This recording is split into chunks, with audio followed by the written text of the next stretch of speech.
The shadow from the east began as a soft whisper across the silk-strewn halls of Persepolis, where the King of Kings sat upon a throne of hammered gold and emeralds, dreaming of a world that stretched from the rising sun to the setting tides of the western sea. Under the velvet canopy of the night, the vast Persian Empire breathed with a rhythmic pulse as thousands of campfires flickered like fallen stars across the plains of Anatolia and the high plateaus of Iran, creating a tapestry of light that mirrored the celestial gears above. Xerxes watched the smoke of sandalwood curl into the rafters of his palace, feeling the weight of his father's legacy pressing against his shoulders like a heavy cloak of purple wool, and he vowed that the rebellious city-states of Greece would soon bow before his shadow.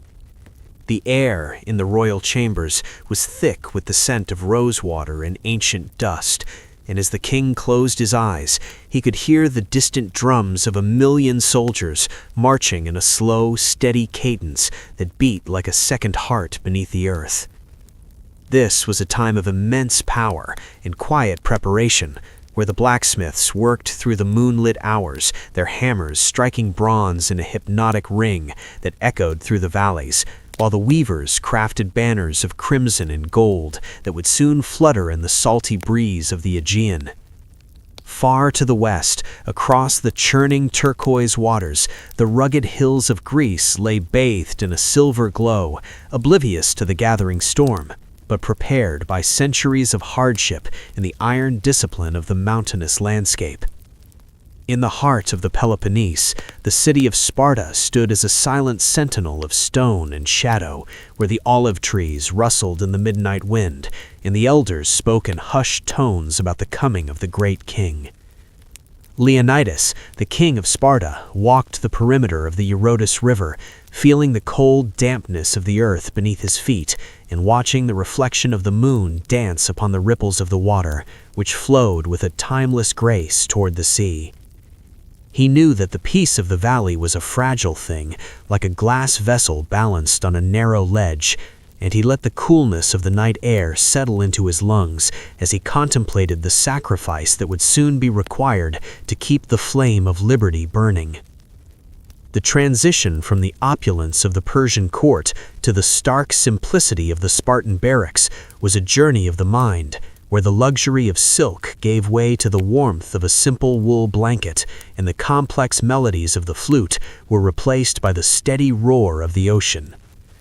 As the days turned into weeks, the great bridge of boats began to span the Hellespont, a marvel of engineering that hummed with the vibration of the currents as the Persian army crossed into Europe like a slow river of bronze and iron, moving with an inevitability that seemed to quiet the birds in the trees. The sound of 1,000,000 footsteps on the wooden planks was a low drone that could put the world to sleep, a vibration that traveled through the marrow of the bones and settled the mind into a state of heavy expectation. Leonidas gathered his 300 men, not with the fanfare of a conqueror, but with the quiet resolve of a guardian who knows that his watch is eternal. And as they marched north toward the narrow pass of Thermopylae, the rhythmic clank of their shields against their greaves became a lullaby for the mountains. The dust rose in soft clouds behind them, settling on the leaves of the plane trees and coating the path in a fine gray powder that muffled the sound of their journey until they reached the gates of fire. At Thermopylae, the sea meets the cliffs in a narrow embrace where the air is thick with the spray of salt and the sulfurous warmth of the hot springs that bubble from the deep crevices of the earth, creating a dreamlike mist that clings to the rock. Cycle of grace, washing away the footprints of the soldiers and leaving only the smooth sand and the quiet moonlight to govern the night.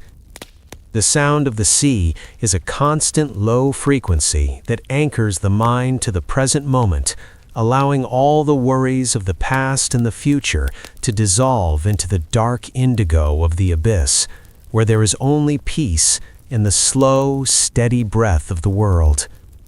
As the stars continue their silent march across the velvet sky, You can feel the warmth of the ancient sun stored in the stones of the pass, radiating a gentle heat that relaxes every muscle in your body. Your breath becomes as rhythmic as the tide and as light as the wind and the cypress trees as you drift further away from the waking world and into the vast, quiet realm of the infinite. There is no more metal clashing, no more shouting of kings, only the soft hum of the universe turning on its axis and the knowledge that the story is finished and you are safe in the cradle of the night. Sleep now, as the shadows of Thermopylae stretch out to cover the earth in a blanket of silence, and let your thoughts become like the dust motes in the library of Alexandria, floating effortlessly in the beam of a fading sun until they vanish into the beautiful darkness of a dreamless and restorative rest. The story of the boy who would become the king of iron began in the shadow of the jagged Taygetus Mountains, where the wind whistled through the high limestone crags and the air always carried the scent of mountain pine and cold gray stone. Young Leonidas was born into a world where comfort was a distant myth, and the only warmth to be found was in the steady rhythmic pulse of a city that breathed in unison like a single massive lung. At the age of 7, he was taken from his home and cast into the agoge, a rigorous journey designed to strip away the softness of childhood and replace it with the unbreakable temper of Spartan steel. The nights in the barracks were long and filled with the sound of the wind rattling the heavy wooden shutters, while the boys lay on beds they had woven themselves from the sharp reeds of the Eurotas River.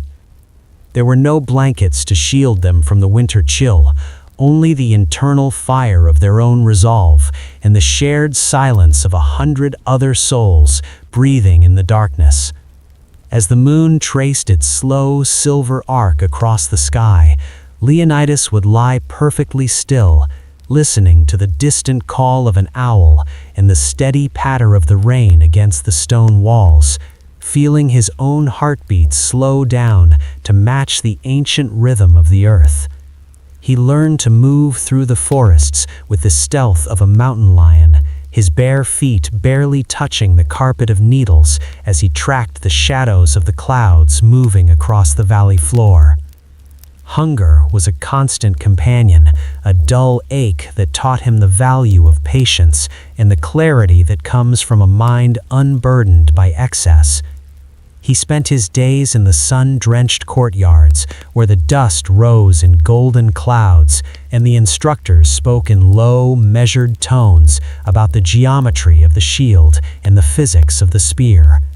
Every movement was a lesson in balance, and every breath was a study in control as he practiced the arts of the phalanx, where the strength of the many becomes the armor of the one.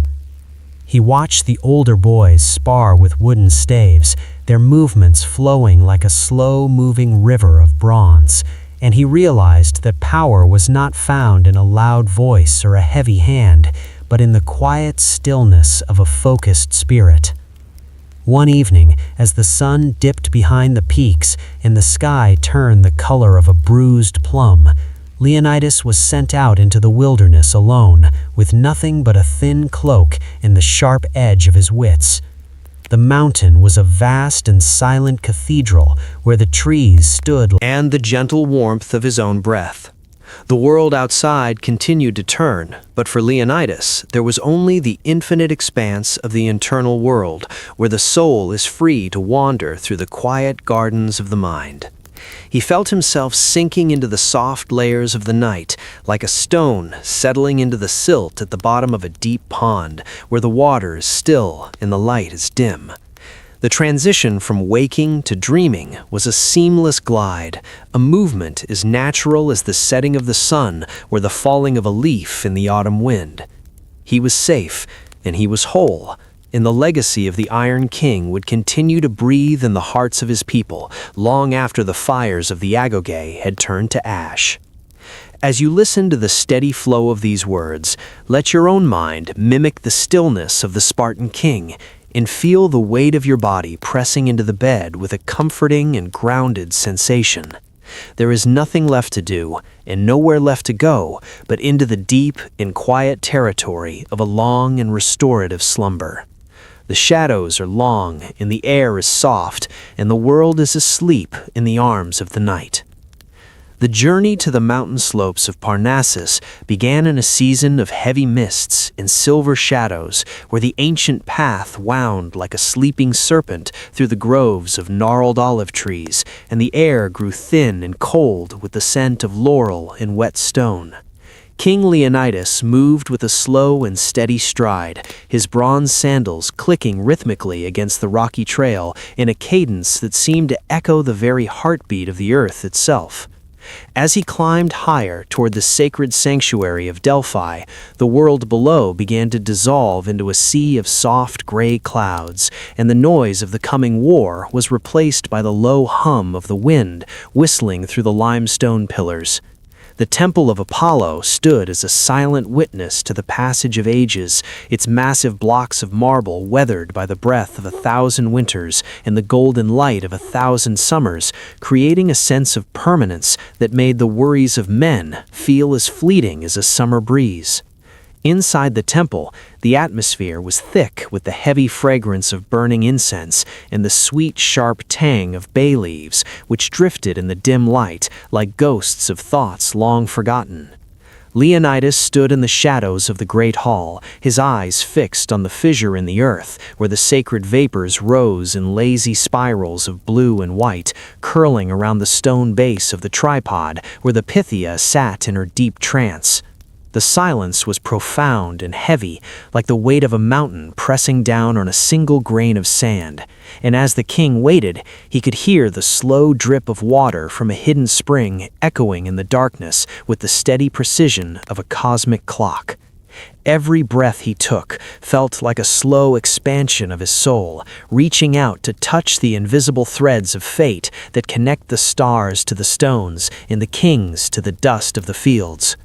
Finally, the voice of the oracle broke through the stillness, not as a scream, but as a low, vibrating hum that resonated in the marrow of his bones, carrying a message that was both a burden and a blessing.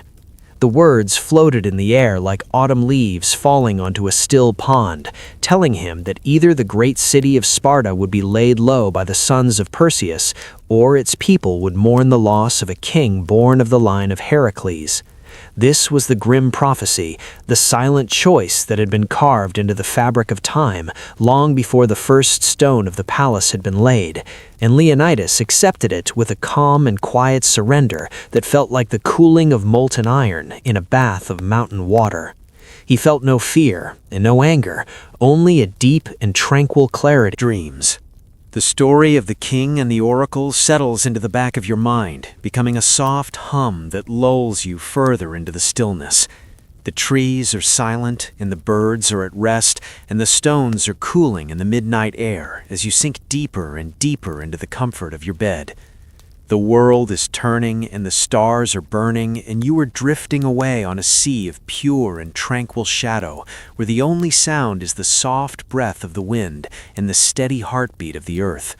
Everything is balanced and everything is known, and you are free to let go and simply be a part of the grand and silent masterpiece of the night. Sleep now, and let the peace of Delphi and the resolve of Sparta carry you into a long and dreamless slumber that has no beginning and no end.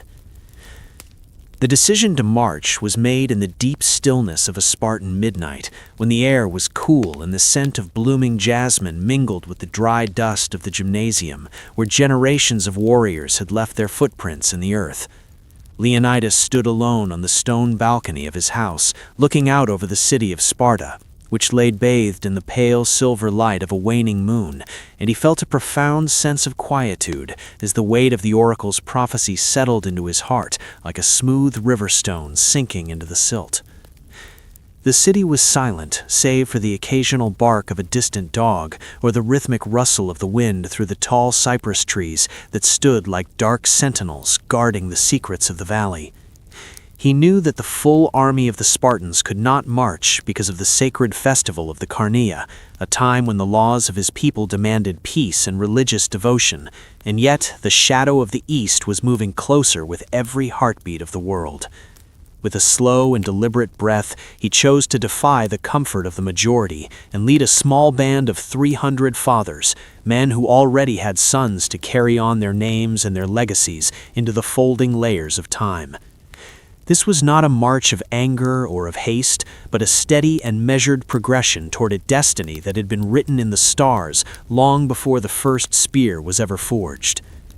As the morning sun began to peek over the jagged peaks of the Taygetus Range, casting long golden fingers across the marble squares of the city, the 300 gathered in the center of the town, not with the thunder of drums, but with the quiet dignity of men going to perform a necessary task.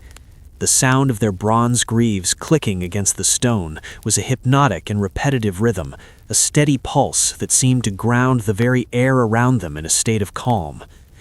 Leonidas looked into the eyes of his men and saw not fear, but a reflection of the same deep peace he felt in his own soul, a shared understanding that they were becoming the living shield of a civilization.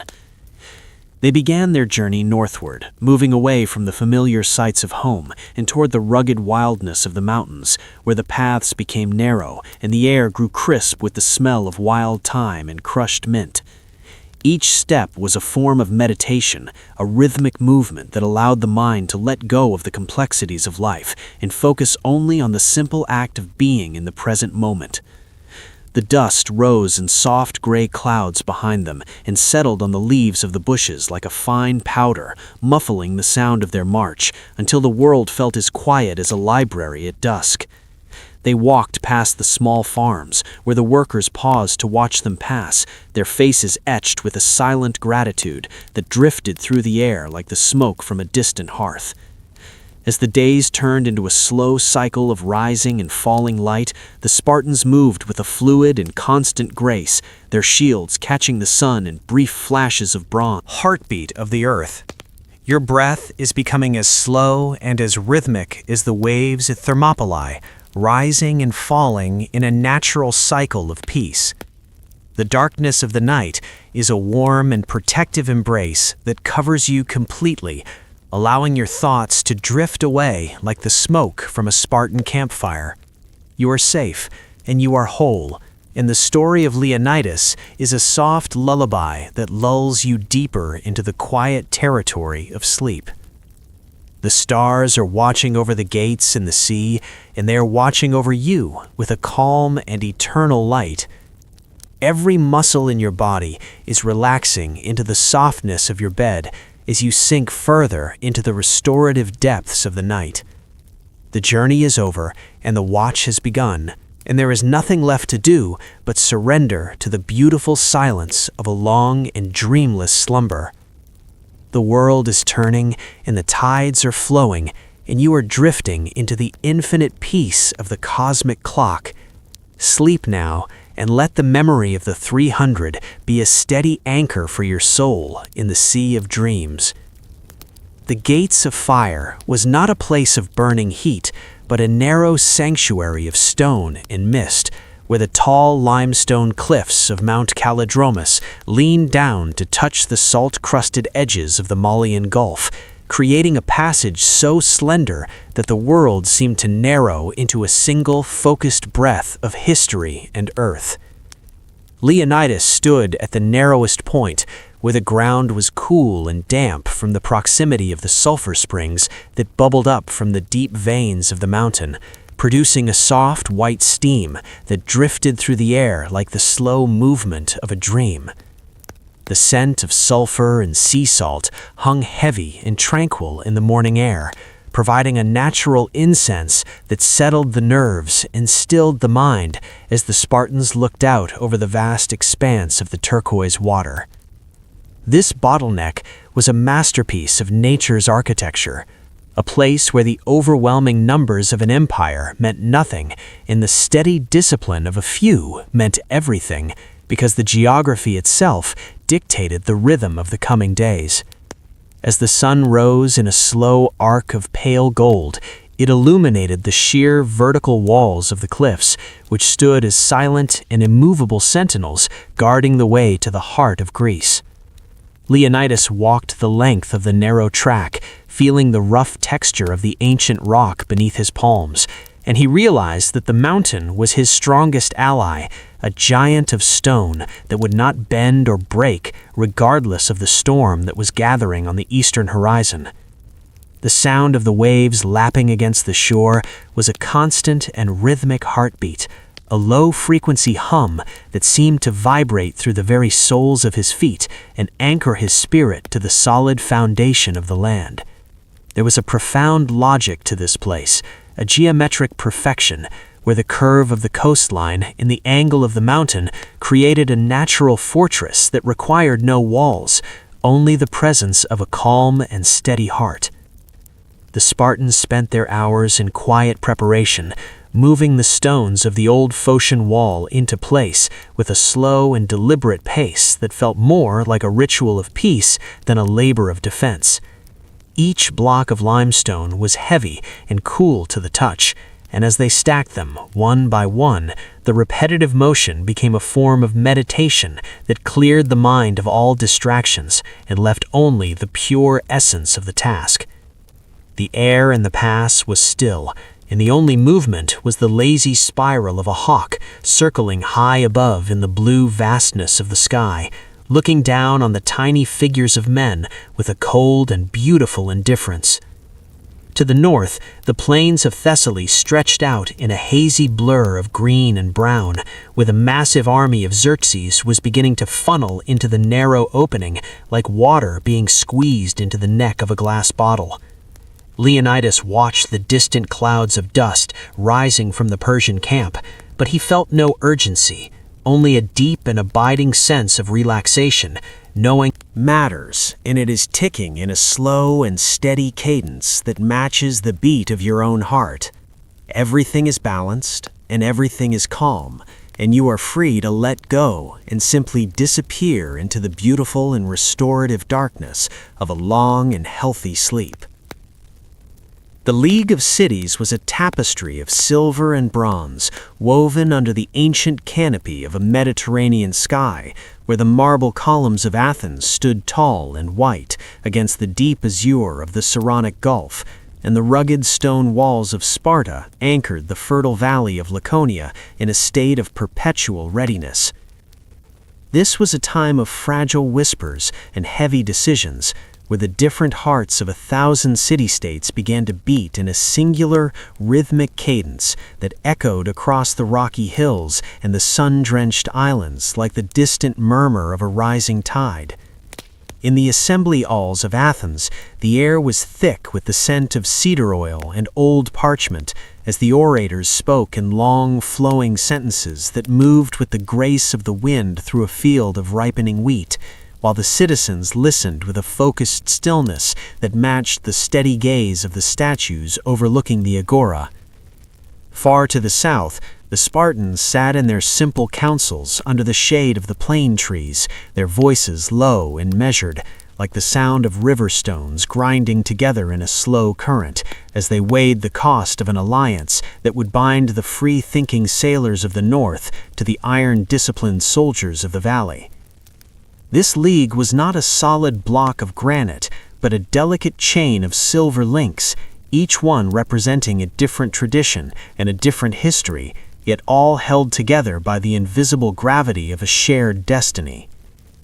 As the sun traced its slow and golden path across the sky, the messengers moved between the cities, their sandals kicking up fine clouds of white dust that hung in the air like the memories of a dream, and they carried scrolls sealed with wax that spoke of a unity as vast and deep as the sea itself. The small towns perched on the edges of limestone cliffs and the fishing villages nestled in the quiet coves began to feel the vibration of this growing alliance, a low-frequency hum that settled the spirit and prepared the mind for a long and steady watch. In the workshops of Corinth, the blacksmiths worked in a hypnotic rhythm, their hammers falling with a melodic ring that seemed to harmonize with the rhythmic splashing of the waves against the harbor walls as they forged the bronze plates and the heavy spears that would soon be held by hands from a dozen different lands. The atmosphere across Greece was one of heavy expectation and profound tranquility, as if the entire landscape were holding its breath in the moments before a gentle rain, and the people found comfort in the knowledge that they were no longer standing alone in the shadow of the gathering storm. Leonidas sat on a stone bench in the cool of the evening, watching the shadows of the olive trees stretch across the dusty earth, and he thought about the complexity of this league, where the naval brilliance of Themistocles and the land-based strength of his own 300 were being fused into a single instrument of defense. He felt the tension of the world melting away as he realized that the diversity of the cities was their greatest strength, a beautifully structured masterpiece of different parts working in a slow and perfect equilibrium. The air was soft and smelled of dry earth and sea salt, and the sound of the cicadas in the distance provided a constant and soothing background noise that seemed to slow down the passage of time. Each city-state was like a star in a constellation, separate and distant, yet part of a grand design that moved with a silent and invisible logic across the velvet darkness of the night. As the days turned into weeks, the alliance grew stronger, not through loud. The world turns on its axis, and the cosmic clock continues to measure the silent passage of time in a never-ending cycle of movement and rest. The gates of your mind are open to the tranquility of the ancient world, and the spirits of the cities are guarding your slumber with a steady and unwavering devotion. You are safe, and you are whole, and the night is your sanctuary. The Persian storm arrived, not with a sudden crash, but with a slow and inevitable darkening of the eastern horizon, where the golden light of the morning was gradually replaced by a vast and rhythmic shadow that stretched across the sapphire waters of the Aegean Sea like a heavy velvet blanket being pulled over the world. Xerxes sat upon his high throne of cedar and ivory, watching the progression of his massive fleet, which moved with the slow, deliberate grace of 1,000 dark swans gliding across a mirror of liquid glass, and the sound of the oars hitting the water was a constant low-frequency thrumming that vibrated through the air and settled into the earth like the steady heartbeat of a giant. This was an army of 1,000,000 breaths moving in unison, a sea of bronze and silk and iron that flowed through the mountain passes and over the bridge of boats with a sound like the distant murmur of a forest in a light breeze, which was so repetitive and so constant that it acted as a hypnotic lullaby for the very landscape it traversed. The dust kicked up by the feet of the immortals rose in soft amber clouds that hung suspended in the still air of the afternoon, catching the light in a way that made the entire horizon appear to be made of glowing gold and ancient dust. As the ships approached the coast of Greece, their dark hulls cut through the waves with a rhythmic splashing that sounded like the deep, steady breathing of the ocean itself, and the banners of crimson and purple fluttered in the salty wind with a soft rustling noise that was as gentle as the turning of a page in a quiet room. From the cliffs of Thermopylae, the Spartans watched the arrival of this cosmic storm, but they felt no tremor of fear, only a profound sense of stillness and observation, as if they were watching the slow movement of the stars across the velvet sky with a gradual turning of the seasons. Leonidas stood by the edge of the water, feeling the cool spray against his skin and watching the way the Persian masts created a new forest upon the sea, with the shadows of the sails lengthened and merged until the water turned a deep indigo and the world felt heavy with the weight of so much existence. The sheer scale of the Persian force was a masterpiece of logistics and geometry, a beautifully structured masterpiece where every soldier and every sailor was a single point of light in a grand and silent equation that had been expanding for centuries. There was a deep peace in the realization that the storm had finally arrived, for the waiting was over, and the reality of the moment was as solid and as comforting as the stone of the mountain. The air grew cool as the sun began to dip behind the peaks of the Kallidromus range, casting long violet shadows across the gulf, and the Persian campfires began to twinkle one by one until the shoreline looked like a reflection of the galaxy above. The sound of 1,000,000 men preparing for rest was a low drone, a collective sigh that traveled through the valleys and over the ridges of the hills, lulling the birds and the small creatures of the brush into a state of quietude. Xerxes watched the smoke from his golden censers curl into the night air, feeling the immense gravity of his own presence, and the silence of the Greeks across the pass was a mirror that reflected his own vastness back at him. The water in the strait was as smooth as a sheet of polished obsidian, reflecting the flickering lights of the ships and the steady glow of the moon, which hung in the sky like a silver shield guarding To stretch from the marble halls of the Spartan kings to the furthest reaches of the Persian satrapies, where the wind whispers through the dry grass of the high plateaus and the dust of ancient empires settles upon the forgotten stones of history. A tall and dignified envoy from the court of Xerxes had arrived at the edge of the city of Sparta, his robes of fine purple silk trailing behind him like a slow-moving shadow on the sun-drenched earth, and he carried with him the request of the King of Kings for a symbolic gesture of submission, a handful of the local soil and a jar of the local spring water, which would signify that the land and its lifeblood now belonged to the master of the East.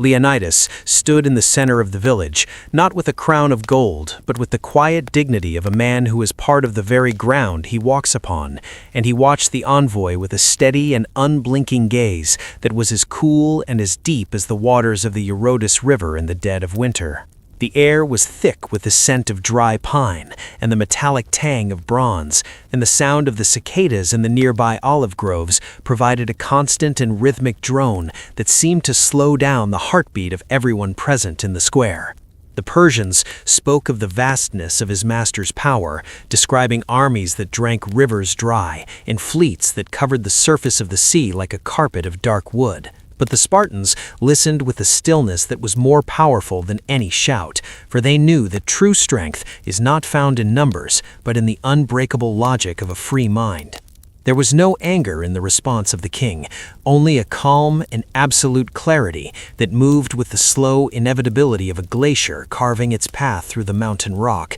as he pointed toward a deep stone well that descended into the cool, dark throat of the earth. He told the envoy that if he truly desired the earth and the water of Sparta, he should go down and fetch it for himself, and with a single decisive movement, the representative of the distant throne was cast into the dark depths of the well, where the water was cold and the earth was final. This was the ultimate insult to the King of Kings, a rejection of diplomacy that was as sharp and as permanent as the snap of a dry branch in the frost, but for the Spartans, it was simply a return of the elements to their source. The ripples in the well slowly faded until the surface was once again as smooth as a mirror, reflecting the pale blue of the sky, and the silence returned to the city with a weight that felt both heavy and restorative.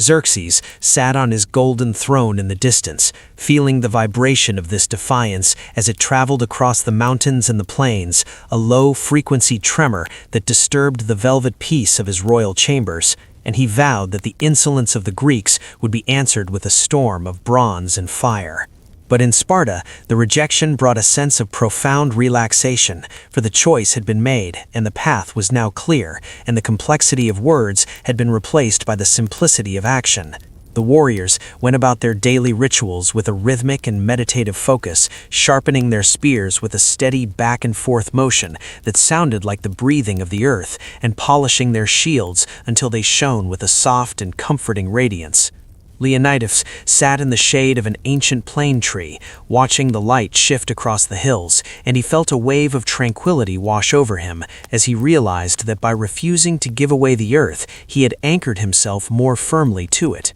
He thought about the deep roots of the trees and the hidden currents of the underground streams, and he felt a deep connection to the eternal cycles of the world, where nothing is ever truly lost and everything is part of a grand and balanced design.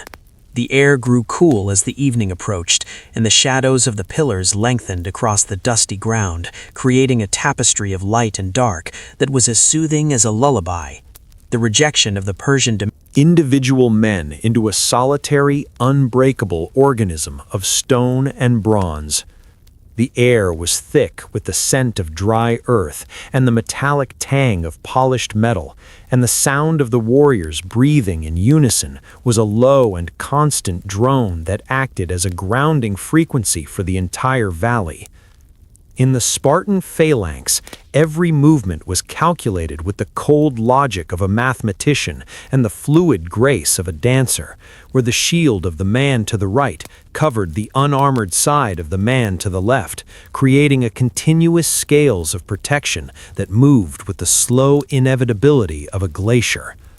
Each shield was a massive disc of wood and bronze, heavy and cool to the touch, and as the men held them close to their chests, the vibration of their heartbeats merged into a single collective pulse that could be felt through the very soles of their feet.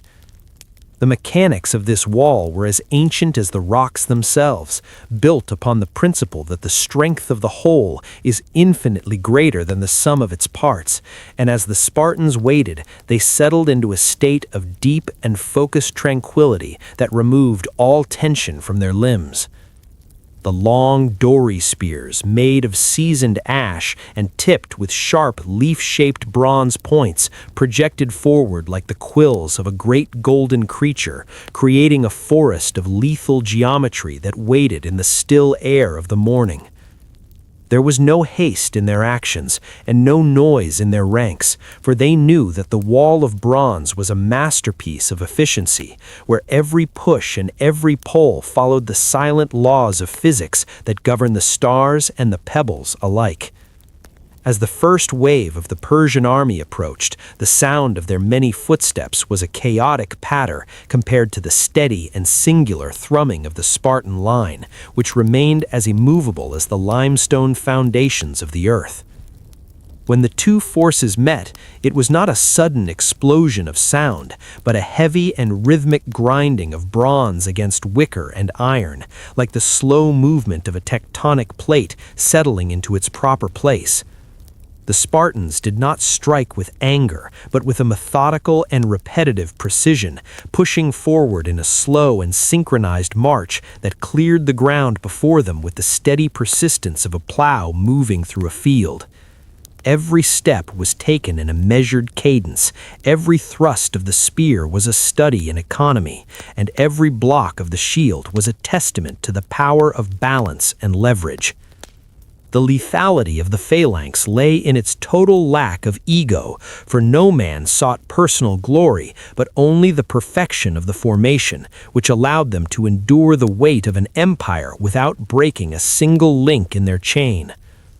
Leonidas felt the pressure of the Persian masses against his shield, and he leaned into it with a calm and centered strength, finding the fulcrum where his own weight could counteract the force of 1,000 enemies.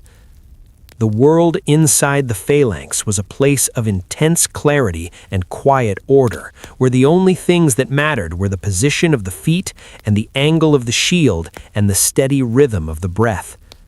As the hours passed and the sun moved in its slow and golden arc across the sky, the wall of bronze remained unbroken, a solid and reflecting surface that sent the light of the sun back toward the east in blinding flashes of defiance. The men rested behind their shields during the brief lulls in the fighting, their bodies relaxed even in the midst of the struggle, because they trusted implicitly in the mechanics of their brothers and the geometry of their defense.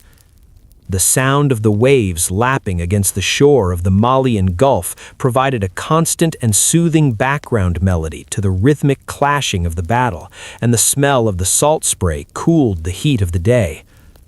Of the 300 stood by the ancient Phocian wall, his hand resting lightly on the cool metallic curve of his shield, and he looked out at the vast horizon of Persian silk and iron with a gaze that was as steady and as clear as a mountain spring at dawn.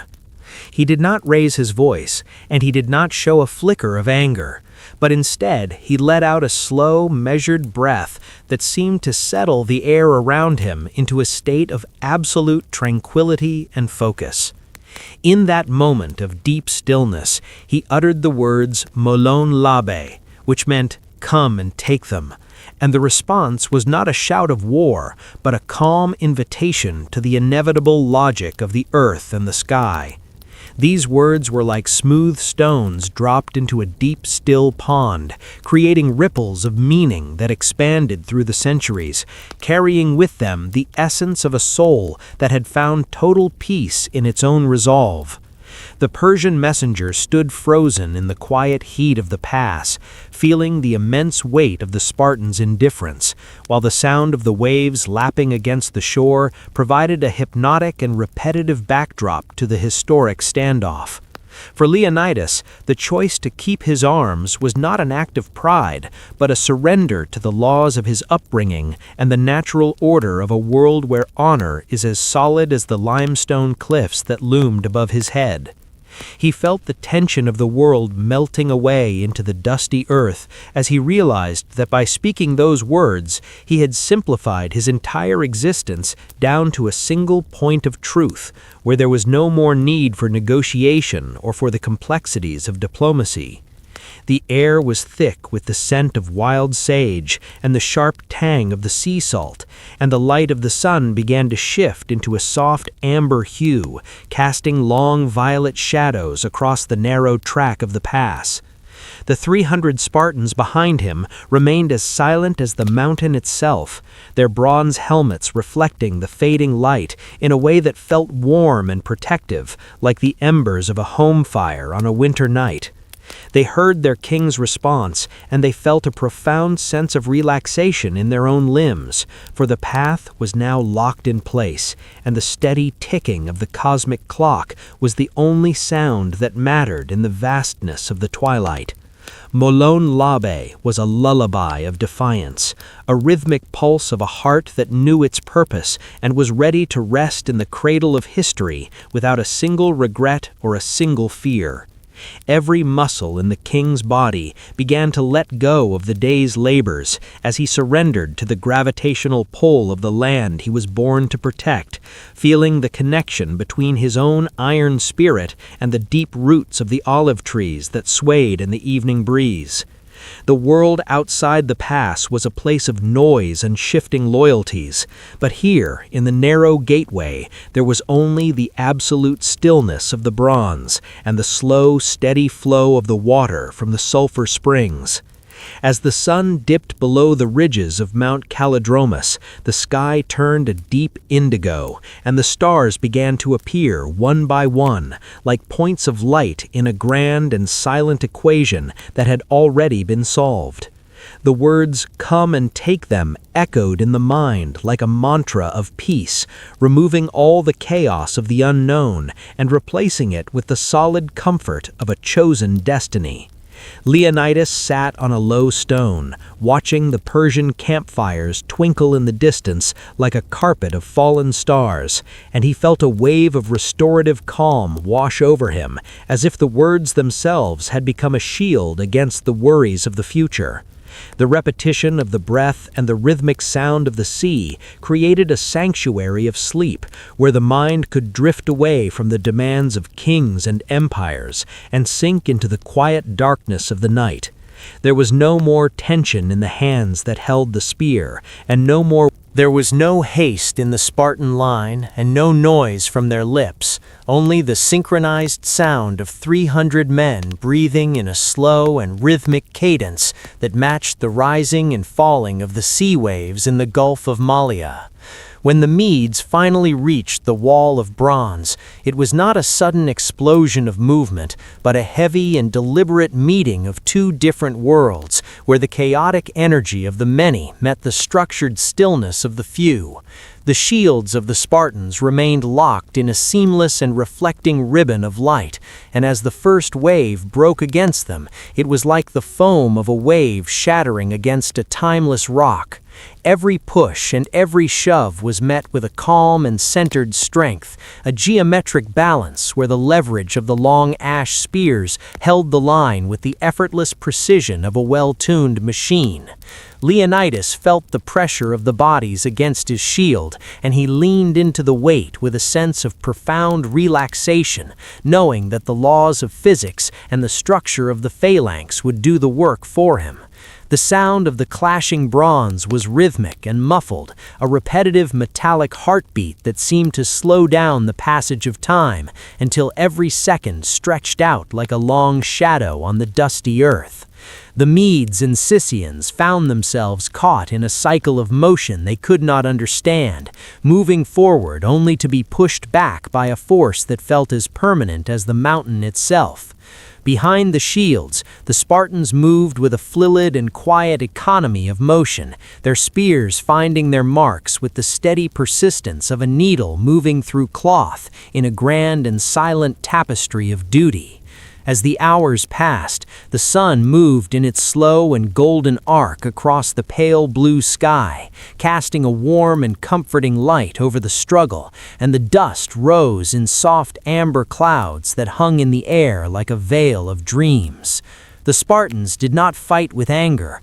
but with a meditative focus that removed all tension from their minds and left only the pure essence of the moment. They would rotate their positions within the ranks with a graceful and practiced movement that felt like the shifting of shadows on a sunlit porch, ensuring that no man grew too weary and that the wall remained as solid as a block of granite. The smell of the salt spray from the nearby water drifted into the pass, cooling the heat of the afternoon and providing a refreshing breath of life to the warriors who stood in the gap. Leonidas watched the cycle of the battle with a calm and observational spirit, noticing the way the light reflected off the Persian jewelry and the way the sand settled back into the earth after every movement. He understood that this first wave was but a single chapter in a long and peaceful book of destiny, and he surrendered to the rhythmic flow of the day with the same grace that he would surrender to the night. The persistence of the defense was a lullaby to the land of Greece, a steady and unwavering promise that the light of freedom would not be extinguished by the sheer volume of the shadow. As the afternoon began to fade into the soft indigo of twilight, the Medes and Scythians withdrew their ranks, leaving the pass in a state of sudden and profound silence that was even deeper than the quiet of the morning.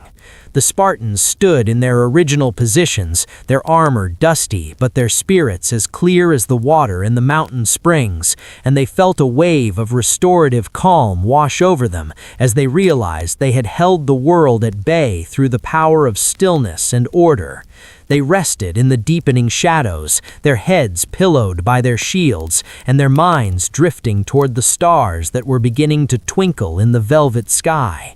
The first wave had come and gone like a summer storm, leaving the mountain unchanged and the sea as tranquil as it had been for 1,000 years. Every muscle in the king's body began to let go of the day's effort as he settled into the cool grass, feeling the gravity of the earth supporting him with an ancient and unwavering strength. The sound of the waves returning to the shore was the only clock that mattered now, a slow and steady measure of the eternal present where there is no more worry and no more struggle. You can feel the same sense of absolute security as you listen to the story of the first. Behind fine veils that moved with the softest breeze, creating a dreamlike and ghostly appearance as they entered the shadows of the high cliffs. The sound of their jewelry and the light clatter of their wicker shields provided a constant and hypnotic background noise that seemed to slow down the passage of time until every second felt as long and as peaceful as the shadows of the evening. When the two lines finally met, it was not a sudden clash, but a slow and methodical pressure, like the grinding of ancient tectonic plates or the movement of a glacier against the bedrock. and the Spartans received the weight of the empire with a calm and centered strength that had been forged in the iron discipline of the agoge. Every movement of the phalanx was a study in economy and grace, where the bronze shields created a reflecting wall that sent the last rays of the sun back toward the horizon in golden flashes of light. The immortals found themselves trapped in a mechanical nightmare where their shorter spears and lighter shields could not penetrate the dense and overlapping protection of the Spartan line, which stood as immovable as the very mountain that supported their feet. Leonidas felt the rhythmic pulse of the struggle, a slow back-and-forth movement that was as predictable as the tides of the ocean, and he leaned into his shield with a sense of total relaxation, knowing that the laws of balance and the structure of his men would hold against any storm. Behind the shields, the Spartans moved with a quiet and fluid precision, their eyes focused on the gaps in the silver veils, and their hands moving with the steady persistence of a weaver at a loom, crafting a tapestry of defense that had no beginning and no end. As the hours stretched into the deep indigo of the night, the immortals began to fall back, their numbers proving to be a burden in the narrow space where only a few could stand at a time. And the cycle of the meat grinder continued with a repetitive and somber efficiency that was as soothing as it was lethal. The dust rose in soft clouds and settled on the marble-like stones of the pass, muffling the sound of the conflict until it was nothing more than a dull murmur that blended into the constant roar of the sea against the jagged rocks below. Xerxes watched from his golden throne, his heart heavy with the realization that even his finest warriors were being consumed by the logic of the geography and the steady resolve of the 300 who sat in the dust during the lulls of the battle to comb their long hair with the same meticulous care they gave to their weapons. There was no anger in the hearts of the Spartans, only a deep and abiding focus that removed all tension from their minds and allowed them to sink into the physical reality of the moment with a grace that was almost meditative. They rotated their ranks with a rhythmic and silent grace, ensuring that the wall remained fresh and the bronze remained unbroken, while the moon rose over the water and cast a cold silver light over the scene. Every breath taken by the 300 was a synchronized expansion of a single spirit, rising and falling in a natural and healthy cycle that matched the movement of the stars across the velvet sky. The immortals retreated into the darkness, leaving the pass once again in the hands of the stone and the sea, and the silence returned with a weight that was both profound and restorative. The Spartans lay down on the hard earth, their heads pillowed by their shields, and their limbs heavy with the satisfaction of a duty well performed, feeling the warmth of the earth stored from the day's sun. Sudden flicker of fear or a collapse of resolve. The enemy, seeing the wall of bronze receding, began to surge forward with a loud and disjointed shout, their heavy footsteps creating a frantic patter that broke the natural silence of the mountain, and they rushed into the space left behind by the retiring Greeks with the blind momentum of a flood seeking a gap in the dam. But for Leonidas and his men, this was a calculated dance, a masterpiece of tactical geometry, where every step back was a coiled spring, and every moment of feigned weakness was a gathering of internal force. The Spartans moved with a fluid and quiet economy of motion. Their breathing remained slow and steady, rising and falling in a natural cycle that kept their heartbeats calm, even as the Persian vanguard closed the distance with a desperate and hungry energy. The air was thick with the scent of dry earth and the salt spray from the nearby gulf, providing a sensory anchor for the warriors who moved in perfect unison through the amber dust of the afternoon. As the Persians grew confident and their ranks became stretched and disorganized by the haste of their pursuit, Leonidas gave the silent signal to stop, and in an instant that felt like the snapping of a cosmic clock, the retreat vanished and the wall of bronze reappeared. The Spartans pivoted on their heels with a mechanical precision that sent a flash of light reflecting off their shields and back toward the Persian king on his throne, and they met the charging mass with a solid and immovable resistance that felt as permanent as the limestone cliffs above. The impact was not a crash, but a heavy grinding of forces, where the disorganized energy of the Persians was absorbed and neutralized by the structured stillness of the phalanx.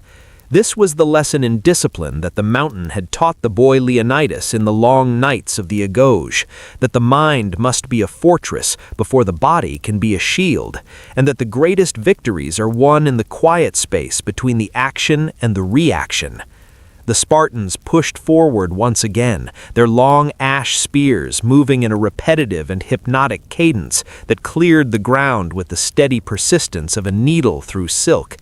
Every thrust was a study in efficiency, and every movement of the shield was a testament to the power of balance, where the weight of the enemy was turned against itself through the simple logic of the lever. The Persian soldiers found themselves caught in a cycle of confusion and retreat, their momentum shattered by the sudden transformation of the Greeks from fleeing prey into an advancing wall of iron. Leonidas watched the shifting patterns of the battle with a calm and observational spirit, noticing how the light shifted across the bronze armor and how the dust settled back into the cooling earth as the evening shadows began to lengthen across the pass. He felt a deep sense of relaxation in the repetition of the movements, knowing that as long as the discipline held, the pass was a sanctuary of order in a world of noise. The sound of the waves lapping against the shore was a constant and soothing melody to the rhythmic clashing of the bronze, and the smell of the mountain pines cooled the heat of the struggle. Behind the shields, the men were silent, their faces calm, and their spirits unburdened by the chaos, because they trusted in the pattern, and they trusted in the man next to them with a devotion that was as deep as the sea. This was a dance of shadows and light, where the feigned retreat was a tool of the mind, used to master the physical world, and as the sun began to dip behind the peaks of the Calidromus range, the sky turned a deep indigo, and the stars appeared, one by one. The Persians withdrew their shattered ranks into the darkness, leaving the Spartans once again in possession of the silence, and the stone and the stillness returned to Thermopylae with a weight that was both restorative and profound. The 300 sat in the dust of the pass, their heads pillowed by their shields, and their limbs heavy with the satisfaction of a lesson well taught, feeling the warmth of the earth stored from the day's sun soaking into their weary bones. The sound of the sea was the only clock that mattered now, a slow and steady measure of the eternal present, where there is no more worry and no more movement, only the quiet watch of the constellations. You can feel the same sense of absolute security as you listen to the story of the Spartan discipline, letting the rhythmic sound of the shields and the breath of the sea act as a shield for your own mind. Imagine the cool night air moving through the pass, carrying the scent of wild herbs and the memory of a day spent in the service of a grand and silent harmony. Feel the tension pass below where the elite of the Persian Empire were falling like autumn leaves in a steady and rhythmic cycle of bronze and blood. Xerxes watched as his finest warriors, the men of his own household and the veterans of a dozen eastern campaigns, moved toward the Spartan wall in a slow and heavy tide, only to be pushed back by the immovable geometry of the phalanx, which stood as a silent and reflecting mirror of his own inability to conquer the spirit of a free people. The god-king shifted upon his seat of precious wood and silk, feeling the cold weight of his crown pressing against his brow like a reminder of the gravity that governs all things, from the highest peak to the deepest valley, and he watched as the silver-veiled immortals were broken against the bronze shields in a repetitive and hypnotic grinding of forces that seemed to slow down the very passage of time. The sound of the struggle reached his ears as a dull and constant murmur, a low-frequency hum that blended with the rhythmic splashing of the sea against the jagged rocks and the distant cry of a lone hawk circling in the deep blue of the sky. He had come to Greece as a force of nature, expecting the mountains to bow and the rivers to dry at his command. But here, in the gates of fire, he was discovering that the universe follows a silent and invisible logic that does not recognize the titles of men or the glitter of their gold. The humiliation was not a sudden explosion, but a slow and steady erosion of his certainty, a quiet realization that his numbers were a burden in a place designed for the few, and that his power was a shadow compared to the solid light of the Spartan resolve. He sat in his velvet canopy, watching the sun move in its slow and golden arc across the sky, casting long and violet shadows over his sprawling camp, and he felt a profound sense of isolation as the gap between his divine claims and the earthly reality widened with every heartbeat of the world. Below him, Leonidas moved with the calm and centered strength of a man who has already made his peace with the stars, and the King of Kings found himself fascinated by the stillness of the man who dared to defy him without a single shout or a single gesture of hatred. The air grew cool as the afternoon began to fade into the soft indigo of twilight, and the Persian campfires began to twinkle in the distance like a sea of red embers, while the Spartan line remained a dark and silent sentinel guarding the entrance to the west. Xerxes watched the smoke from his censers curl into the night air, feeling the immense weight of his own existence, and the persistent defiance of the 300 was a thorn in his side that he could not remove with all the spears in the world. He understood that he was watching the birth of a legend, a story that would be told in the quiet halls of history long after his own palace had returned to the desert sands. And this thought brought a strange and somber tranquility to his mind. The god-king was becoming a prisoner of his own throne, trapped by the expectation of victory and the reality of a stalemate that was as steady and as constant as the movement of the tides. Every muscle in his body was tense with the frustration of the day, but as the moon rose and cast its silver glow over the pass, he found himself surrendering to the quiet power of the night, feeling the coolness of the mountain air on his face and the rhythmic pulse of the earth beneath his golden footstool.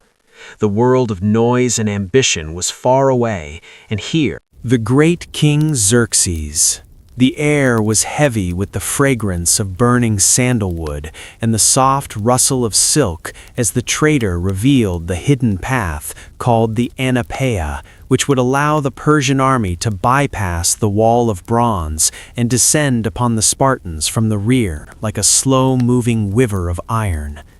This was the moment when the balance of the world shifted, not with a loud crash, but with the quiet sound of a finger tracing a line on a map. And as Ephialtes spoke the words, he felt a profound sense of isolation, as if he were drifting away from the light of his own people into a cold and shadow-filled abyss. The Persian immortals began their climb under the cover of the midnight mist, their silver veils catching the faint starlight as they moved in a long, silent procession up the steep slopes where the air was thin and the ground was covered in a carpet of dry leaves that muffled the sound of their many thousands of feet. Every movement was slow and deliberate, a rhythmic progression that matched the slow turning of the cosmic clock, and the only sound was the occasional clatter of a pebble or the steady breathing of the soldiers as they ascended into the clouds. High above the pass, the mountain stood as a silent witness, its massive peaks unmoved by the treachery below, and the ancient trees swayed in a gentle cadence that seemed to lull the spirit into a state of deep and heavy observation. Leonidas sat by the small fire in the Spartan camp, feeling the coolness of the night on his skin and watching the way the embers glowed with a soft orange light that reminded him of the hearth of his home in Sparta. He felt the change in the air, a subtle shift in the vibration of the mountain that told him the secret gate had been opened, and he accepted this truth with a calm and absolute clarity that removed all tension from his limbs and all worry from his heart. The realization that he was now surrounded was not a shock, but a completion of the cycle, a final piece of the puzzle falling into its proper place with the steady logic of the universe. He watched the first light of dawn begin to touch the highest crags of the mountain, casting a pale gray glow over the landscape, and he knew that the shadows of the Anapaea were now filled with the enemy, but he felt only a deep sense of relaxation and surrender to the will of the fates.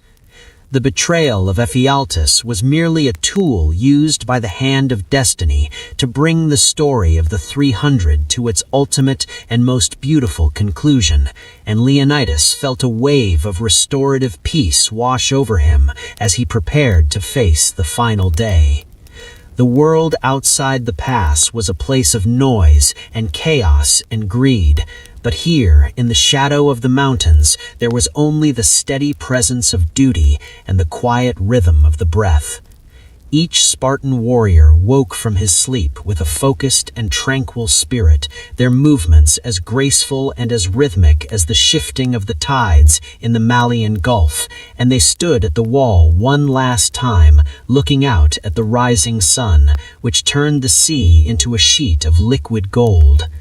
The air grew warm, and the smell of the sulfur springs became more pronounced, providing a sensory anchor for the men who knew that they were now part of the bedrock of history. The treachery was a shadow, but the light of their resolve was a solid and reflecting surface that could not be darkened by the choices of a single man. As you listen to the description of this secret path, let your own mind follow the slow and rhythmic movement of the shadows through the mountain pines. Imagine the cool night air touching your face and the soft, damp earth beneath your feet as you let go of the day's burdens and drift into the quiet territory of the night. Feel the tension leaving your shoulders and your neck as you realize that everything is following a grand and silent logic where even the shadows have their place and even the treachery leads toward a state of total balance. Your breath is becoming as slow and as steady as the pulse of the mountain, rising and falling in a natural and healthy cycle of peace and security. The darkness is a warm and velvet blanket. Massive peaks unmoved by the shifting tides of human conflict, and the wind whispered through the high crags with a rhythmic sigh that seemed to lull the very soul into a state of deep and heavy relaxation. Leonidas knew that the immortals were descending from the heights like a slow-moving river of silver and shadow, and he felt a wave of restorative calm as he realized that the struggle was no longer about holding a gate, but about witnessing the strength of the human spirit in its purest and most concentrated form. He stood tall in the amber light of the early sun, his long hair being combed by the gentle breeze, and he felt as light as a feather, as if the burden of the crown and the worry of the future had been lifted from his shoulders by the hand of the mountain itself. The air grew warmer as the sun climbed higher, casting long violet shadows across the dusty ground, and the smell of the sulfur springs became a constant and soothing presence that reminded the men of the deep and hidden fires that sustain the earth. There was no haste in the Spartan camp, and no tension in their limbs, for they were surrounded but unbroken, a solid block of bronze and iron that existed outside the laws of numbers and the physics of defeat. Every breath they took was a rhythmic expansion of a single collective soul, rising and falling in a natural and healthy cadence that matched the slow turning of the cosmic clock. The realization of the betrayal was merely a gateway to a higher state of being, a moment where the physical world began to dissolve into the timeless realm of legend, and the king embraced this transition with a grace that was as quiet as the falling of a leaf. He watched the Persian ranks closing in from both sides, their many thousands of feet creating a dull and repetitive thrumming that acted as a hypnotic backdrop to the stillness of the pass. Behind the shields, the warriors sat in the dust for a few final moments of meditation, feeling the solid texture of the limestone beneath them and the warmth of the rising sun on their faces. The world outside Thermopylae was a place of noise and shifting sands, but here, in the narrow bottleneck, there was only the absolute order of the phalanx and the steady heartbeat of the 300. Every muscle in Leonidas's body was relaxed and yielding to the gravitational pull of the land he had chosen to die for, and he felt a deep connection to the roots of the trees and the veins of the rock that supported his every step. The treachery of the path was forgotten in the face of the beauty of the stand, and the silence of the king was a shield that protected his men from the chaos of the closing trap. As the light of the morning turned into a bright and steady glow, the Spartans stood together for the last time, their shields overlapping in a seamless ribbon of bronze that reflected the hope of the West and the iron of the soul. You can feel the same sense of absolute security and grounded strength as you listen to the story of the unbroken king, letting the rhythmic sound of the sea and the breath of the mountain act as a lullaby for your own mind. Imagine the cool mist of the morning pass touching your skin and the steady presence of the limestone cliffs holding you in a protective embrace.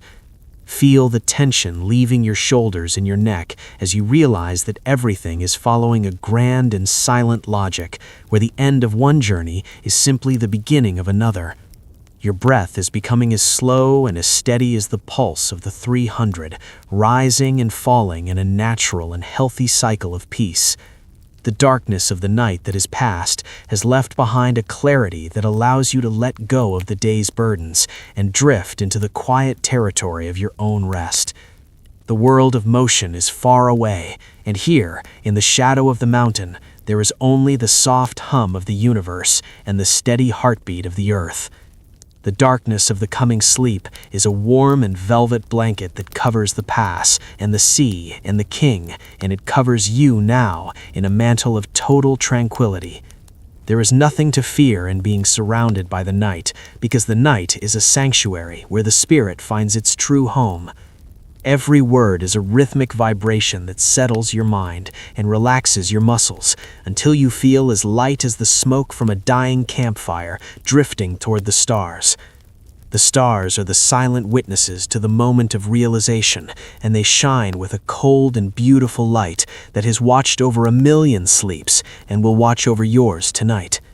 The transition from the world of thought to the world of dreams is a seamless and graceful glide, a movement as natural as the flowing of the water in the springs. Everything is balanced and everything is calm, and you are free to let go and simply disappear into the restorative darkness of a long and healthy sleep that has no end and no beginning and no worry. The story of the surrounded king is a slow river moving toward a sea of absolute peace, where the water is still and the light is dim and the only sound is the whisper of the wind through the pines. Sleep now as the world turns on its axis and the cosmic clock continues to tick in a slow and steady cadence that matches the beat of your own heart. The gathering their belongings was a soft and repetitive rustle of wool and wood and leather, a quiet cadence of departure that moved through the pass like the migration of birds at the end of a long summer. Leonidas watched as thousands of men began their trek southward, their silhouettes disappearing into the morning fog as they moved away from the shadow of the mountains and toward the promise of a future they would live to see.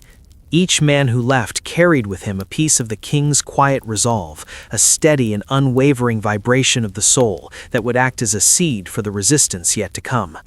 The air grew still as the main army departed, leaving behind only the 300 Spartans and a few hundred loyal allies who chose to stay in the embrace of the cliffs, and the silence that followed was so deep and so restorative that it felt as though the mountain itself were taking a long, slow breath. Leonidas felt a wave of relaxation wash over him as the camp grew quiet and the complexity of leading a massive host was replaced by the simple and intimate bond of his small band of brothers. They sat in the dust of the ancient path, sharpening their spears with a steady back-and-forth motion that sounded like the breathing of the earth, and they spoke in hushed tones about the beauty of the Laconian hills and the way the moonlight looked on the Eurotas River. There was no haste in their movements and no tension in their hearts, for the decision had been made, and the path was now as clear as a mountain stream after a spring rain. The sun began to climb higher, casting a golden glow over the empty camp, and the smell of wild thyme and dry sage became more pronounced, providing a sensory anchor for the men who remained as the guardians of the gate.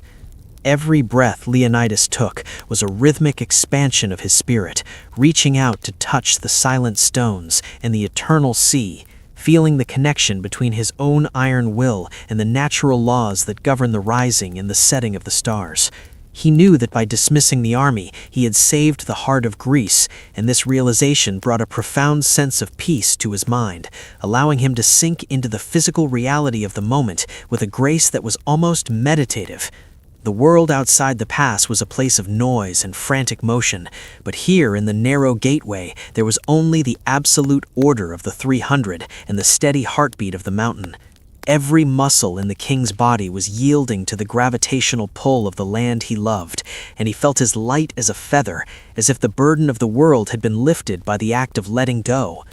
The sound of the Persian drums in the distance was only a faint and harmless hum, a low frequency that served to highlight the stillness of the Spartan position, where the bronze shields were stacked in a perfect and reflecting line.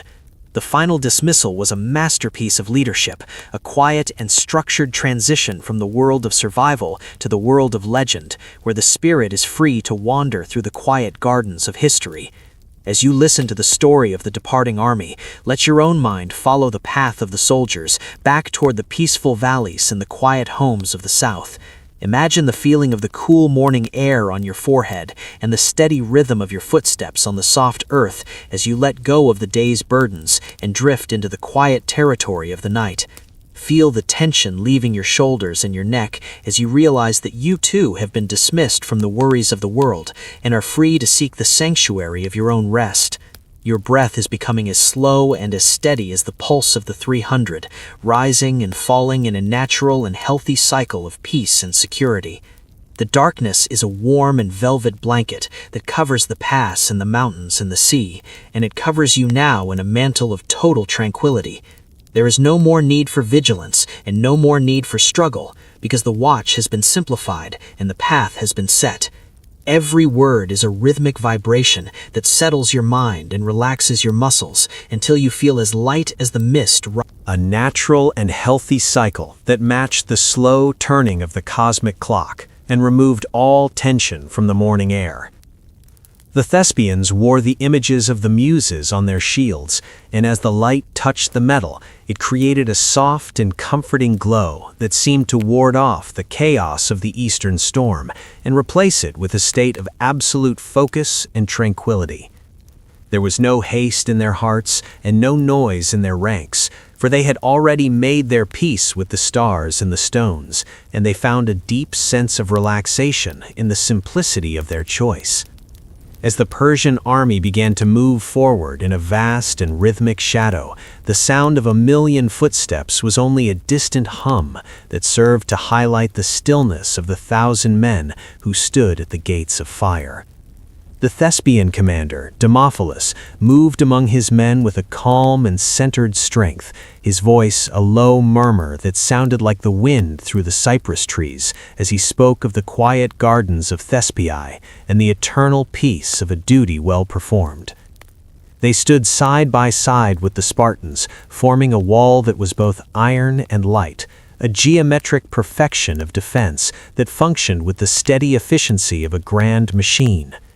Every movement of the phalanx was a study in economy and grace, where the long spears projected forward like a forest of golden quills waiting in the amber dust of the afternoon. The hours passed in a slow and meditative flow as the sun moved across the blue vastness of the sky, casting a warm and protective light over the warriors who had chosen to become the bedrock of Western freedom. The smell of the salt spray and the warmth of the sulfur springs provided a sensory anchor for the men as they leaned into their shields, feeling the solid weight of the limestone beneath their feet and the cool breath of the sea on their faces. Behind the shields, the Thespians found a sanctuary of order and quietude, where the only things that mattered were the position of the feet and the rhythm of the breath and the steady presence of the brother to the left and the right. This was the unsung sacrifice, a quiet and structured transition from the world of the living to the world of the eternal, where the spirit is free to wander through the quiet gardens of history.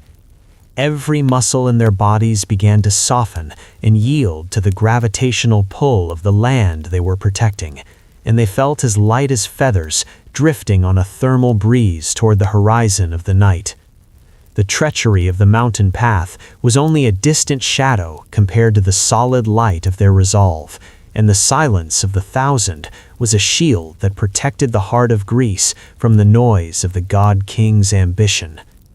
As you listen to the story of the 700 Thespians, let your own mind find a place of stillness within the grand architecture of their stand.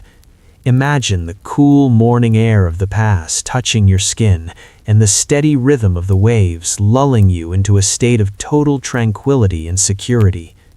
Feel the tension leaving your shoulders and your neck as you realize that you too are standing on solid ground, protected by the same natural laws that govern the ancient world. The world of noise and frantic motion is far away, and here, in the shadow of the mountains, there is only the soft hum of the universe and the steady heartbeat of the earth.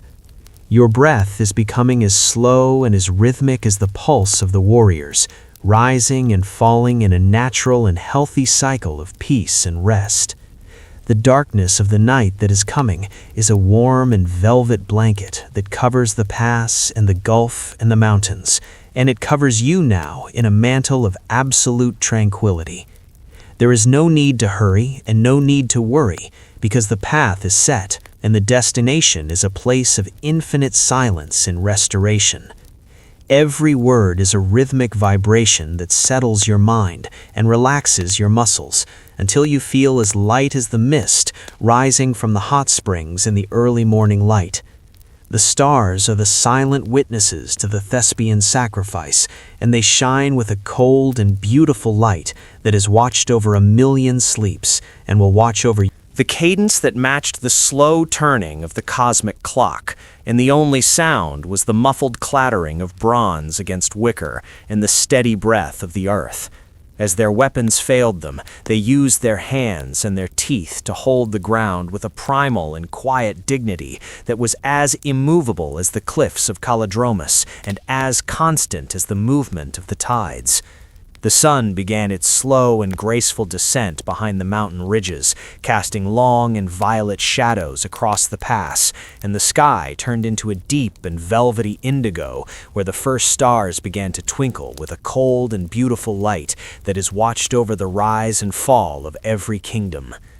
Leonidas sat for a final moment on the crest of the hill, watching the world turn from gold to shadow, and he felt a deep sense of completion, as if his soul were a drop of water returning to a vast and peaceful ocean where there was no more worry and no more struggle. The sound of the Persian arrows whistling through the air was a low and constant whisper like the wind through the pines, and the earth of Kolonos Hill received the fallen with a warm and maternal embrace that promised a rest as long as time itself. Every muscle in the king's body began to soften and yield to the gravitational pull of the land he had chosen to defend, and he felt a profound connection to the stones and the roots and the dust that would soon carry his story into the infinite. The stand at Kolonos Hill was not a moment of chaos, but a masterpiece of structured silence, a final and quiet gathering of the spirit before it dispersed into the light of the stars and the memory of the wind. As the last of the warriors fell, the silence returned to the pass with a weight that was both heavy and restorative, covering the hill in a mantle of absolute tranquility that would remain for 1,000 years. The Persian army stood still, watching the mound of earth with a sense of awe, and the god-king Xerxes felt the immensity of his victory turn into a quiet and hollow reflection in the face of such a peaceful and absolute defiance. The world of noise and ambition was far away, and here, in the shadow of the mountains, there was only the soft hum of the universe in the knowledge that everything has reached its proper and final place. You can feel the same sense of absolute security and grounded strength as you listen to the story of the last stand, letting the rhythmic sound of the distant waves and the steady breath of the world act as a lullaby for your own spirit. Imagine the warmth of the sun-baked stones beneath you and the cool night air of the pass moving across your face as you let go of the day's burdens and drift into the quiet territory of the night. Feel the tension leaving your shoulders and your neck as you realize that you too are a part of a grand and silent logic where every journey finds its rest and every heart finds its peace. Your breath is becoming as slow and as steady as the pulse of the mountain, rising and falling in a natural and healthy cycle of peace and security. The darkness is a warm and velvet blanket that covers the hill and the sea and the city of Sparta, and it covers you now in a mantle of total tranquility. There is nothing left to fight and nothing left to prove, only the beautiful and quiet essence of the night, where every thought is a soft feather drifting on a gentle wind toward the horizon of sleep. Every word is a rhythmic vibration that settles your mind and relaxes your muscles until you feel as light as the mist rising from the Malian water in the early morning hours. The stars are the silent witnesses to the stand at Kolonos, and they shine with a cold and beautiful light that has watched over 1,000,000 rests and will watch over yours tonight. The transition from the world of thought to the world of dreams is a seamless and graceful glide, a movement as natural as the slide toward the western peaks of Mount Calidromus, casting long and violet shadows across the dusty earth.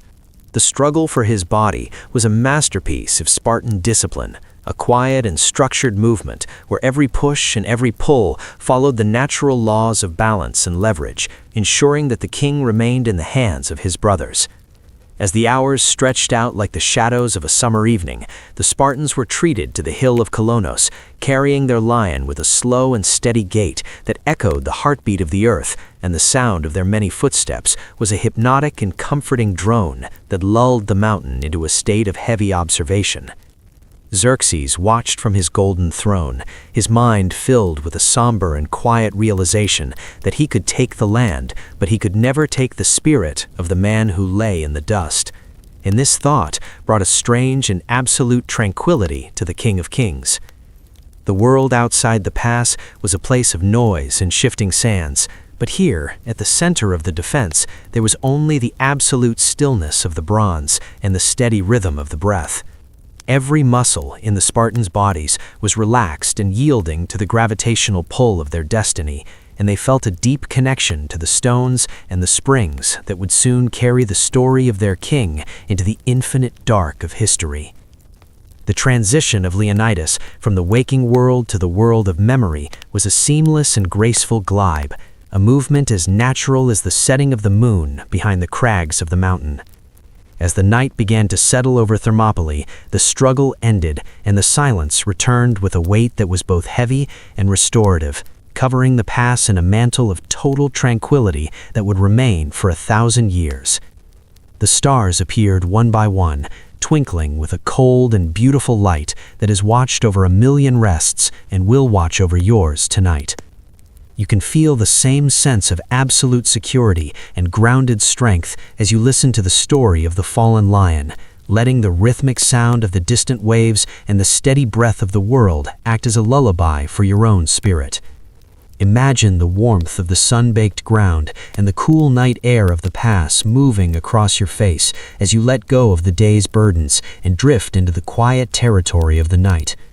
Feel the tension leaving your shoulders and your neck as you realize that you too were part of a grand and silent logic where every journey finds its rest and every heart finds its peace. Your breath is becoming as slow and as steady as the pulse of the 300, rising and falling in a natural and healthy cycle of peace and security. The darkness is a warm and velvet blanket that covers the hill and the sea and the city of Sparta, and it covers you now in a mantle of total tranquility. There is nothing left to fight for and nothing left to prove, only the beautiful and quiet essence of the night, where every thought is a soft feather drifting on a gentle wind toward the horizon of sleep. Every word is a rhythmic vibration that settles your mind and relaxes your muscles until you feel as light as the mist rising from the Malian water in the early morning hours.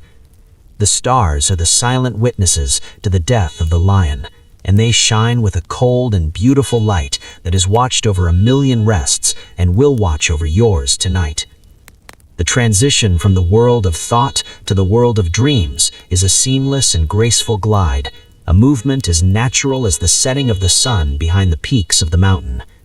Everything is balanced and everything is calm, and you are free to let go and simply disappear into the restorative darkness of a long and healthy sleep that has no end and no beginning and no worry.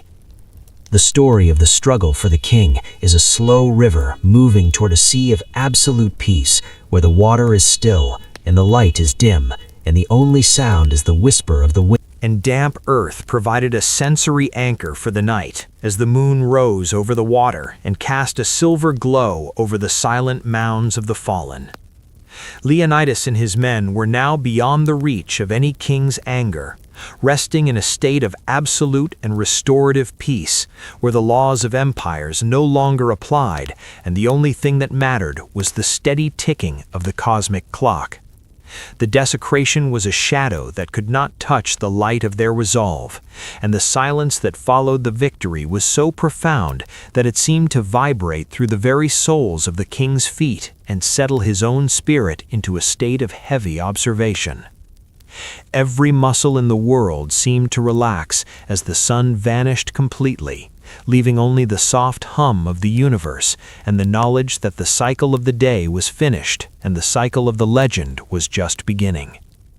You can feel the same sense of detachment and surrender as you listen to the story of the empty victory, letting the rhythmic sound of the distant waves and the steady breath of the world act as a shield for your own mind. Imagine the cool night air moving through the pass of Thermopylae, carrying the scent of the sea and the memory of a stillness that no army can ever break.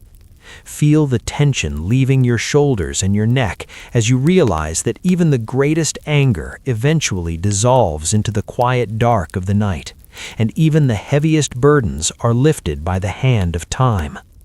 Your breath is becoming as slow and as steady as the pulse of the tide, rising and falling in a natural and healthy cycle of peace and security.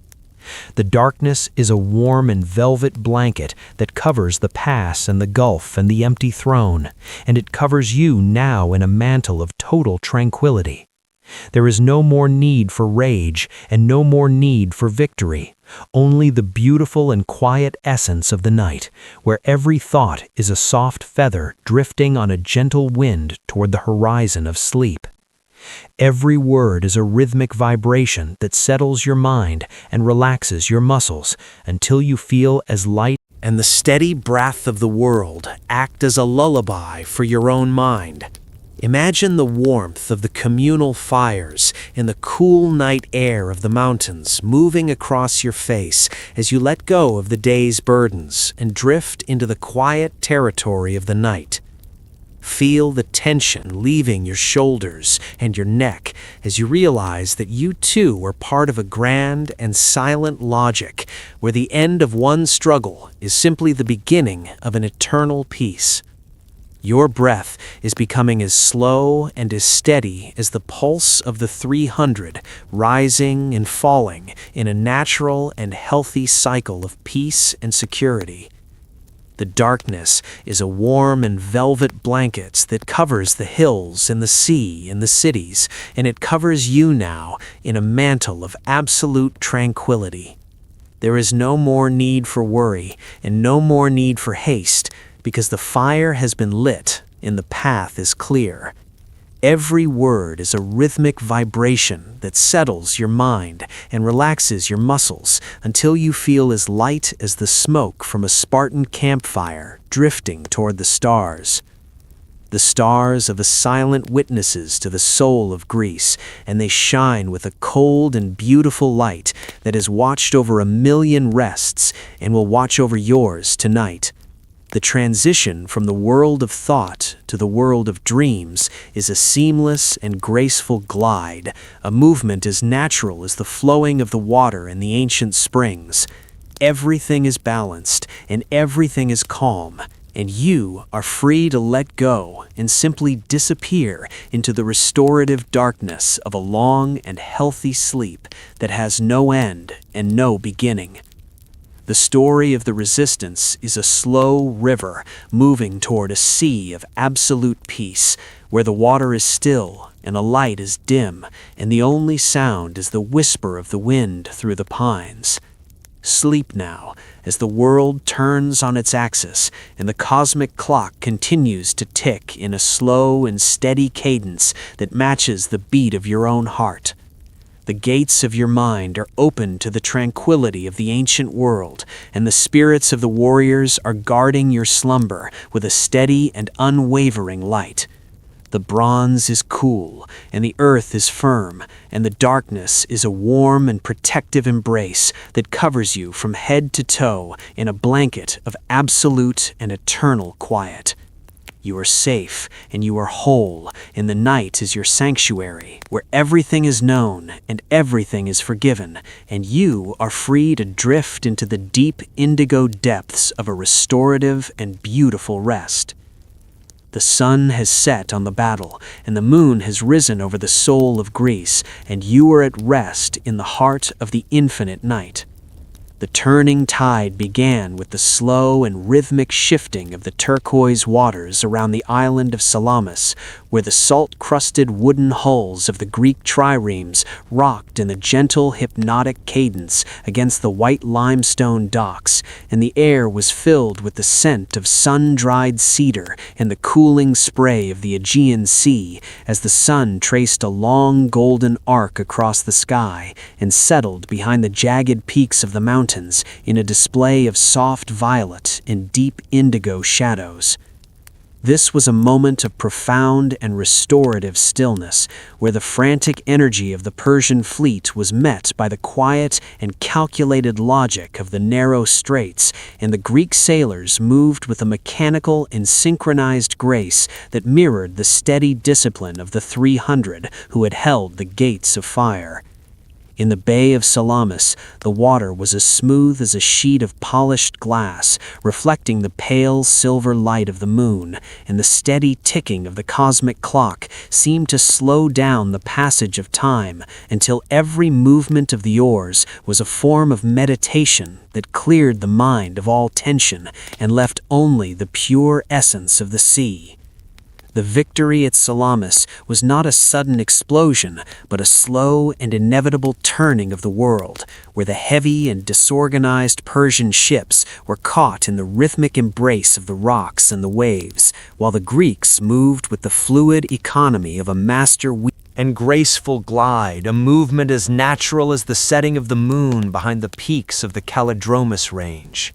Everything is balanced and everything is calm, and you are free to let go and simply disappear into the restorative darkness of a long and healthy sleep that has no end and no beginning and no worry.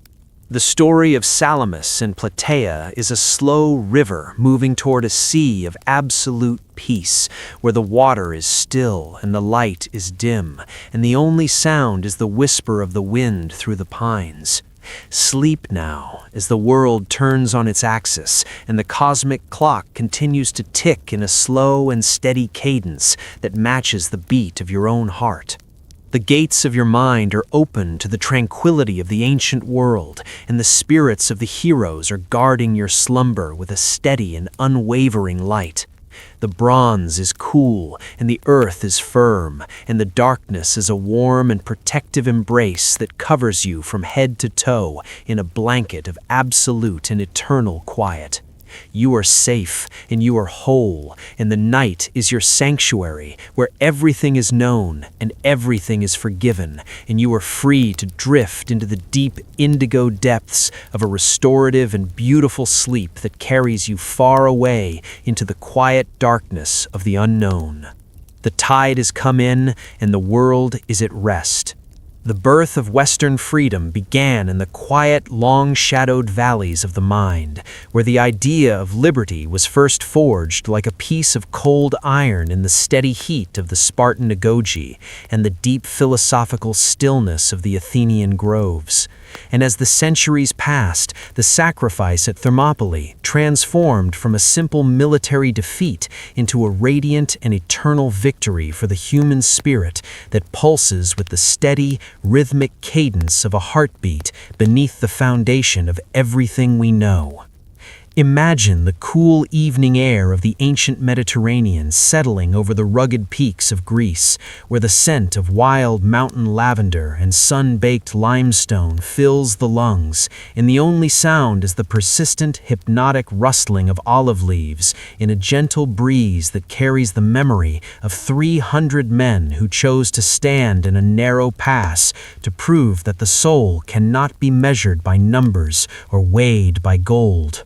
This was the moment when the world realized that freedom is not merely the absence of chains, but a state of deep internal order and a commitment to a law that is higher than the whims of any god-king. And this realization settled over the land like a restorative and velvet blanket of absolute tranquility. The wall of bronze at the gates of fire was a physical manifestation of a psychological truth that one man standing in his own light is more powerful than a million shadows. And as you listen to the rhythmic repetition of the waves against the shore, you can feel the same sense of solid grounding and security that Leonidas felt when he looked into the eyes of the dawn.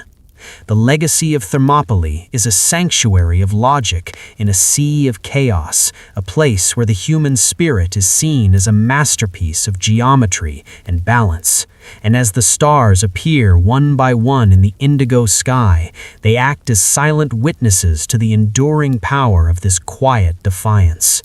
The birth of Western freedom was a slow and beautiful awakening, a movement as natural as the transition from a long day's labor to the restorative darkness of a deep sleep, where every worry is dissolved in the vastness of the cosmos and every tension is released into the gravity of the earth. Every breath taken in a free society today is an echo of the synchronized breathing of the 300 olive trees. There stands a simple stone monument carved with the words of the poet Simonides, which whisper to every traveler who passes by a message of absolute and quiet duty, telling the stranger to go and tell the Spartans that they lie here obedient to their laws. And these words are not a cry of sorrow, but a rhythmic and steady pulse of a soul that has found its final and perfect rest in the cradle of history. As you imagine the cool surface of that weathered stone under your fingertips, the air around you seems to grow exceptionally still and heavy with the scent of dry mountain herbs and the salt spray of the sea, which provides a constant and soothing background melody to the turning of the world. The legacy of the 300 is a sanctuary of stone and silence, where the noise of modern life fades away into a dull and distant murmur, and the mind is invited to settle into a state of deep and focused tranquility that is as solid as the bronze shields of the old phalanx. Every letter carved into the rock is a study in economy and grace, a geometric representation of a life lived with purpose, and a death met with a calm and centered strength that requires no further explanation and no more struggle. The sound of the wind through the pines is a repetitive and hypnotic drone that acts as a grounding frequency for your own spirit as you lean into the memory of the past and feel the tension leaving your limbs like water flowing from a mountain spring into a deep and quiet pool. Leonidas and his men are no longer warriors of flesh, but guardians of the light who watch over the gateway to the west with a steady and unwavering gaze that has seen the rising and setting of 1,000,000 suns and will watch over your own peaceful slumber tonight with the same protective resolve. The world outside is a place of shifting sands and fleeting shadows, but here, in the legacy of stone, there is only the absolute order of the mountain and the steady heartbeat of the earth, which rises and falls in a natural and healthy cycle of peace and security. Your breath is becoming as slow and as rhythmic as the pulse of the 300, rising and falling in a cadence that matches the slow turning of the cosmic clock and the movement of the stars across the velvet sky. The darkness of the night